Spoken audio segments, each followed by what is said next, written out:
In the final days of Japan during World War II, what transpired?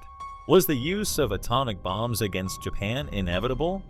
To understand why Emperor Hirohito's refusal to surrender imposed exorbitant costs on the Japanese people, we must delve into the sequence of events following Germany's surrender.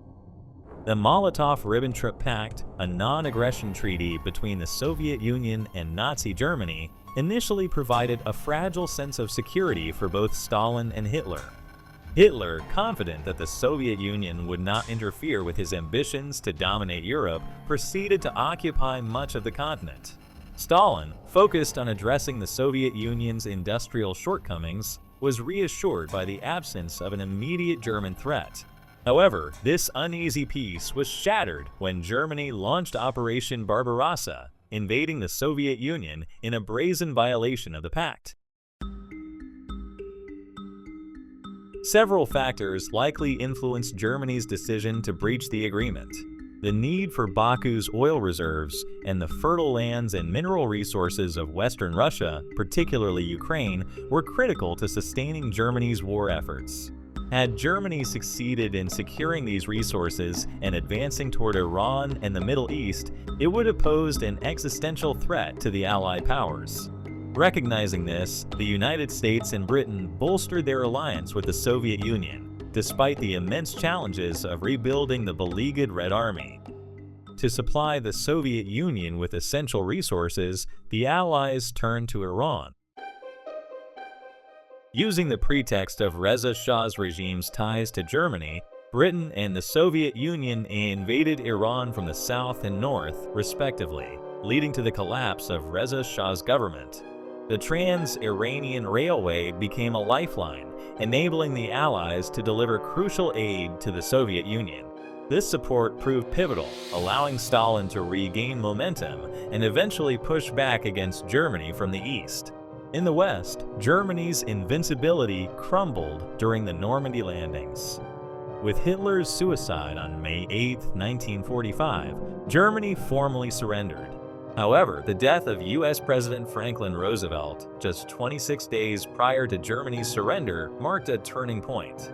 His successor, Harry Truman, assumed office and faced the daunting task of concluding the war in the Pacific. The Allies' strategy shifted, and the focus turned to Japan, the last remaining Axis power. Japan, prior to the war, relied entirely on the United States to supply its natural resources and steel. However, in an effort to compensate, Japan had begun attacking surrounding countries, including the island of Taiwan, China, and the Philippines, to plunder their resources. Japan was forced to transport these resources by ship to its mainland to sustain its war efforts, and this vulnerability became the country's Achilles heel. At the Potsdam Conference in July 1945, Truman, Churchill, and Stalin coordinated their approach to Japan. Truman, aware of the successful Trinity atomic test, informed Stalin of the new weapon, expecting astonishment. Instead, Stalin remained impassive, as Soviet spies had already infiltrated the Manhattan Project, providing detailed intelligence on the U.S. atomic program. A scientist named Klaus Fuchs, who was a colleague of Robert Oppenheimer, provided information about the atomic bomb project to Soviet spies. This incident later prompted Stalin to order the acceleration of nuclear research in Russia. At the end of the Potsdam Conference, the Allies presented Emperor Hirohito with only one option: unconditional surrender. According to the declaration, Japan had to surrender all its military forces. The territories occupied by Japan, including Taiwan, Korea, and the Pacific Islands, were to be handed over to the Allies. While Japan's mainland would be preserved, its governmental structure would be dissolved, and a new government, based on standards set by the Allies, would be established. The declaration concluded with a stark warning: failure to comply would result in Japan's complete destruction. In response to this declaration, Japan's Prime Minister, Kantaro Suzuki, used an ambiguous Japanese term, mokusatsu. This word carries two possible meanings: to ignore or to refrain from comment while considering the matter. The ambiguity in translating this term led President Truman and senior U.S. military commanders to believe that Japan had rejected the demand for surrender.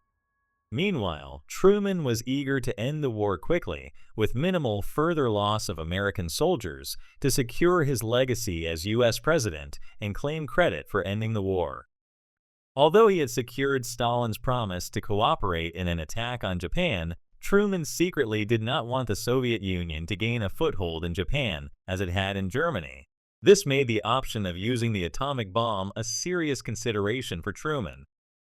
Now, Japan, having lost many of its islands and colonies, is preparing for a desperate defense on its home soil.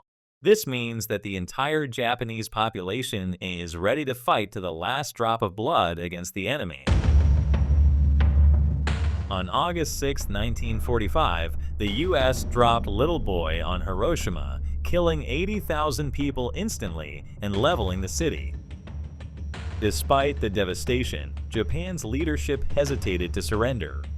The Supreme War Council even advised Hirohito that the war could continue. The Japanese believed that the Soviet Union would not be in a position to declare war and might even act as a mediator.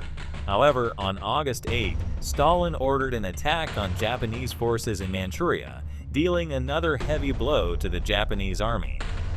The following day, on August 9, 1945, the U.S. dropped its second atomic bomb, named Fat Man, on the city of Nagasaki, adding 70,000 casualties to Japan's toll. These bombings were not only intended to force Japan's surrender, but also to demonstrate American military supremacy to the Soviet Union.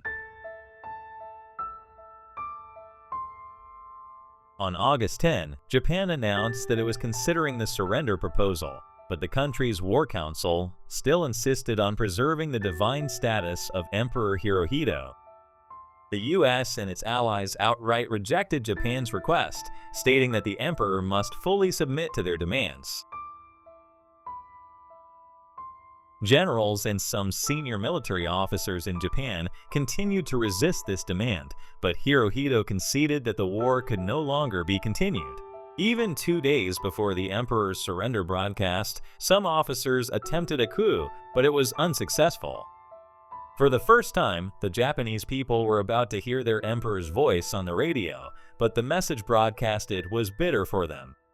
Interestingly, in the surrender announcement, the emperor never used the word kofu, meaning surrender, leaving many people unaware that Japan had unconditionally surrendered to the Allies.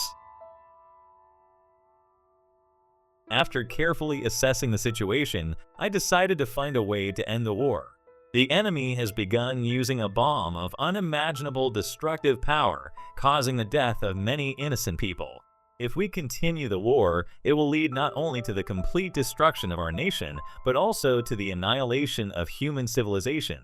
The belief in the emperor's divine status and the superiority of the Japanese people over others is nothing but a myth.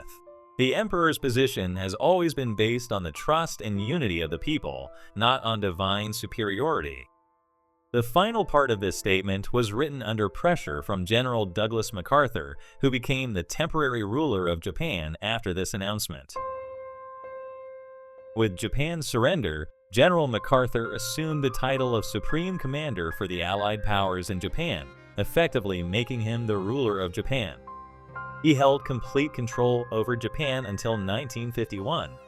Hirohito's renunciation of his divine status occurred, but MacArthur decided to retain his role as a ceremonial monarch. This did not mean preserving the country's political structure. The U.S. drafted a constitution for Japan, transforming its structure from militaristic to democratic. In the following decades, Japan became one of the stars of the global economy and trade, with its rapid economic growth envied by many countries around the world.